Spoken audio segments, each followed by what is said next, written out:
This program presents unique training points for the main landing gear shock strut seal change on the Boeing 777.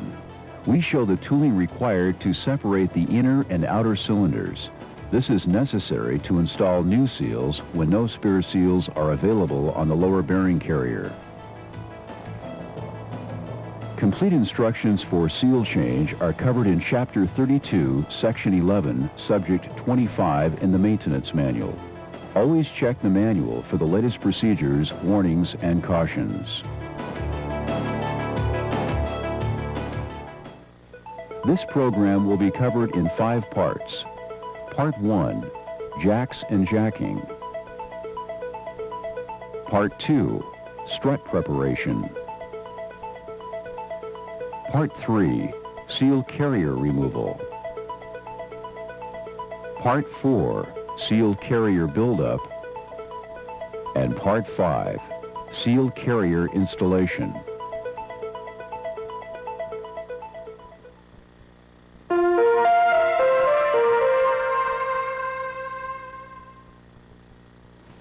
To change all of the seals requires that the shock strut inner cylinder be pulled out of the outer cylinder. With the tires removed, we will have to jack the airplane to 64 inches. This is measured from the floor to the center of the center axle. Make sure the airplane is jacked level.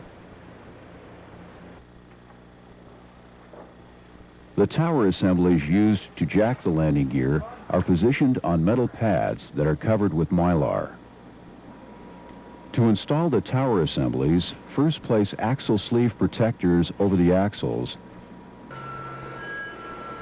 and attach the lift assembly.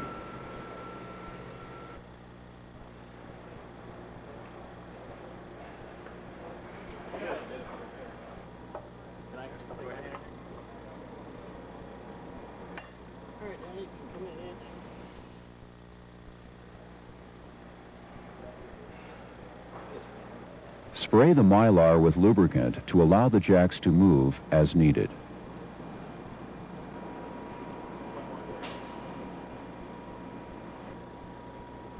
The lift mechanisms are pneumatically operated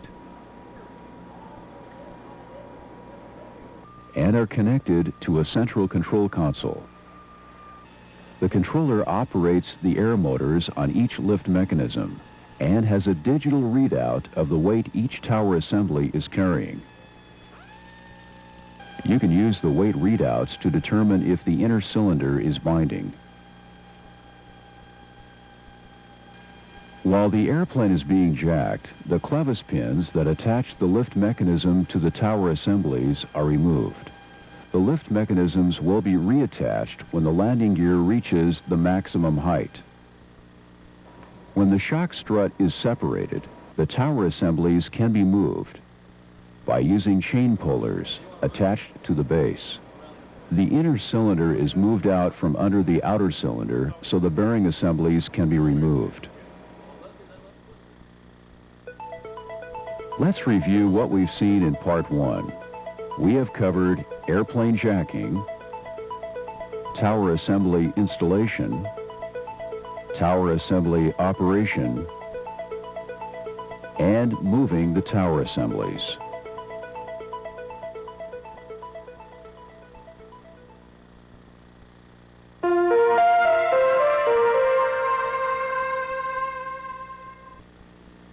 To replace the shock strut seals, we will need to remove the pressure in the strut. Open the air valve at the top of the strut to remove the pressure.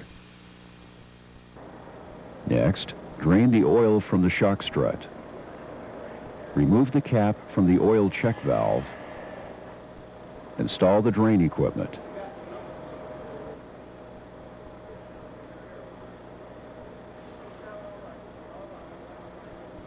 Open the check valve and drain the oil.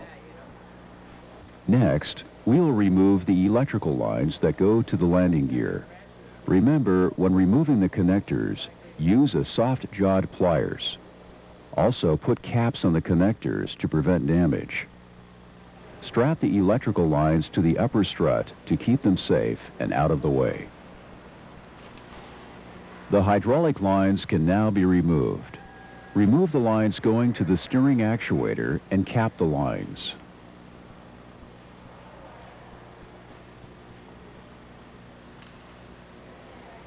Then remove the quick disconnects that go to the brake assemblies.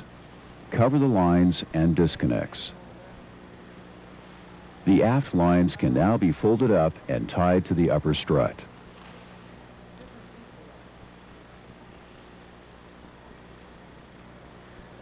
Install the support assembly to the lower torsion link. Install the strap assembly to the upper torsion link.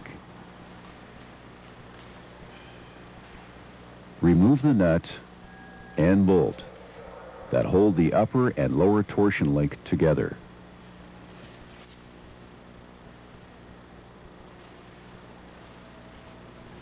Disconnect the forward hydraulic lines and cover both ends. Next, remove the truck positioner actuator. Fold up the hydraulic lines and secure them to the upper strut. Then, install the turnbuckle in place of the actuator. This will hold the landing gear level.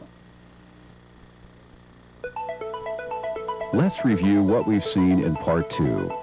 We have covered shock strut deflation, draining the oil from the shock strut, removal of the electrical lines, removal of the hydraulic lines, disconnecting the torsion links, removal of the truck positioning actuator, and turnbuckle installation.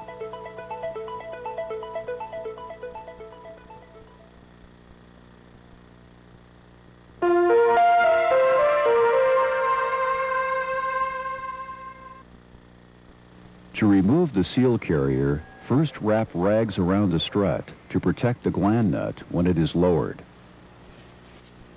Now loosen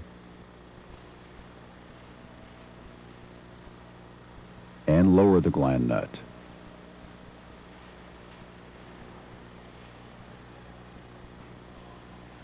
Install the thread protector in the outer cylinder.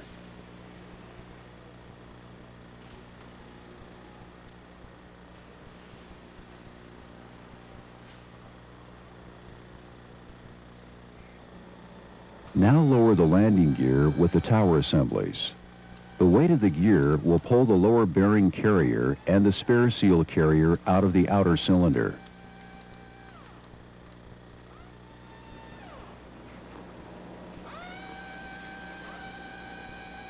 Be aware, when the seal carrier comes out of the outer cylinder, a quantity of shock strut fluid will be spilled. Make sure the brakes are protected and all spilled fluid is cleaned up promptly. Note, the spare seals are still installed.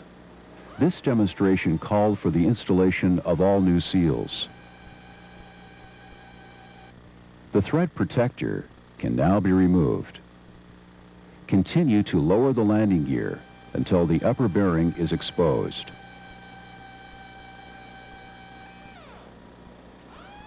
Now the inner cylinder can be moved out from under the outer cylinder.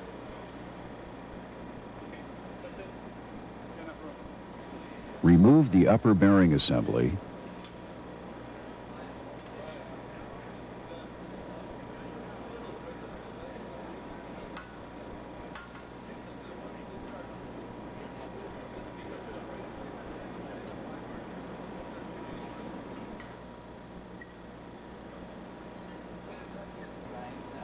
The spacer tube,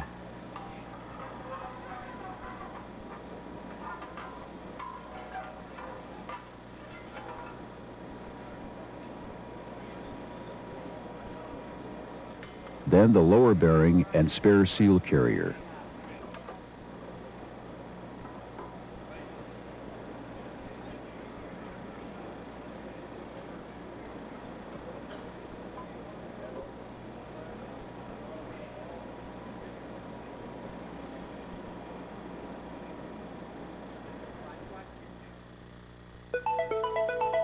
Let's review what we've seen in Part 3.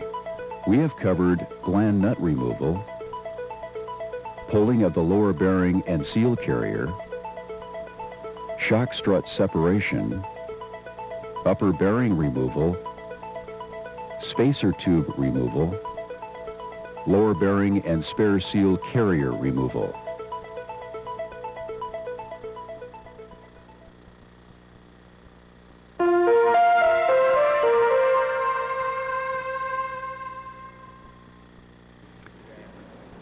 With the lower bearing on the bench, pull the 3 pins that hold the spare seal carrier in the lower bearing.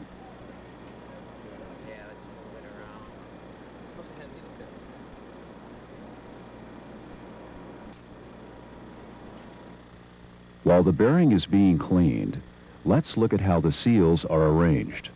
At the bottom of the bearing, on the outside, is the grease seal. Next are the 2 spare static seals, then the active static seal, and the backup rings. From this close-up, you can see where the 2 black backup rings are installed, and where the 2 white backup rings are installed.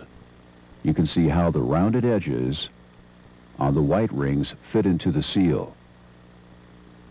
Next is the active dynamic seal on the inside of the bearing. From this close-up, you can see that this seal is in 3 parts: the seal, a cap, and a backup ring. Note that one side of the seal is longer than the other. This is the area where the backup ring goes. Above this is the spare seal carrier. On the spare seal carrier are 2 spare dynamic seals and backup rings. To start, replace the grease seal on the lower bearing.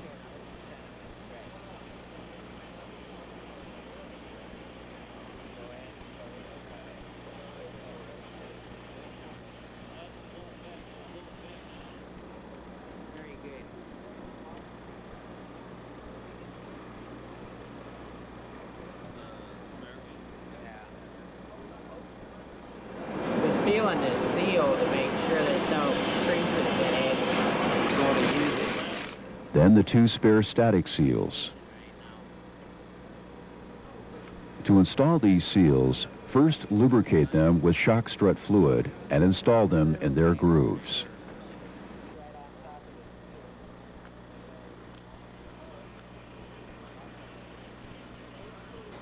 Next, replace the active static seal. Lubricate this seal with assembly lube. This lubricant will help hold the backup rings in place. The backup rings will be installed later. It is better to install these rings just before the bearing is inserted into the outer cylinder. The fatter edge goes down because the backup ring sets on that fatter edge. Now replace the active dynamic seal on the inside groove. This is a 3-part seal. Right over here needs it. Okay, this is looking good. Alright, now don't get it too far down right now. Right, yeah. That's good. Let me feel it. Ready?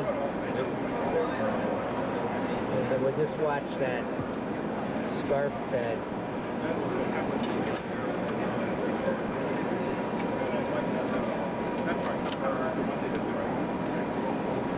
Make sure that the scarf looks good.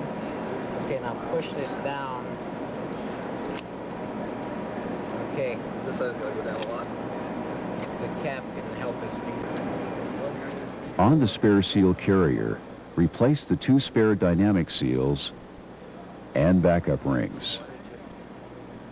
Next, install the spare seal carrier on the lower bearing.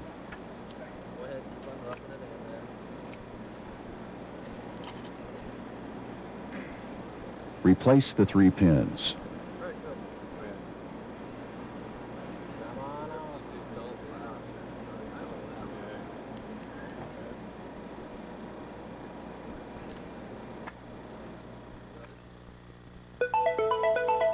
Let's review what we've seen in Part 4. We have covered replacement of the grease seal, replacement of the 2 spare static seals, replacement of the active static seal, replacement of the active dynamic seal, and the replacement of the 2 spare dynamic seals.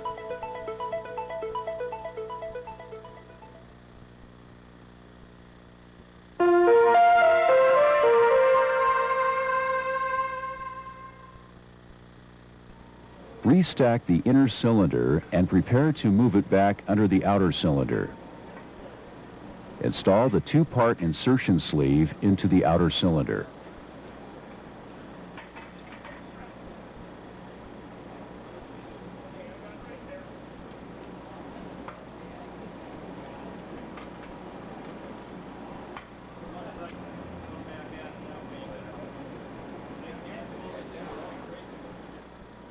Align the inner and outer shock strut cylinders. Start jacking the inner cylinder. The insertion sleeve will help align the 2 cylinders and protect the gland nut threads.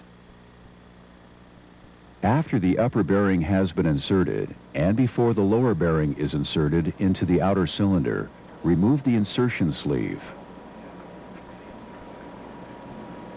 At this time, install the backup rings to the active static seal. Wipe the rings down with assembly lube to help them stay in place. Be careful when installing these rings. Remember, the rounded portion of the white ring goes next to the seal.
Now install the gland nut thread protector.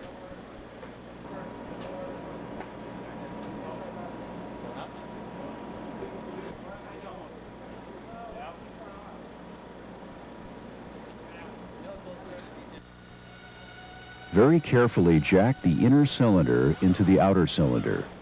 Make sure the seals do not get pinched or cut during insertion.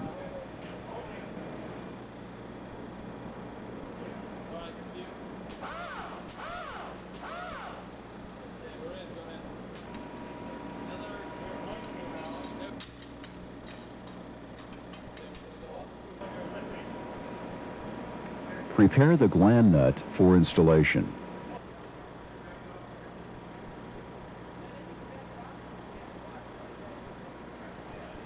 Coat the threads with an anti-corrosion compound.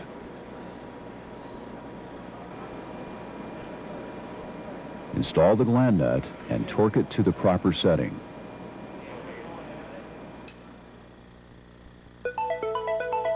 Let's review what we've seen in Part 5. We have covered the use of the insertion sleeve, aligning the struts for jacking, installing the backup rings in the active static seal, and installing the gland nut.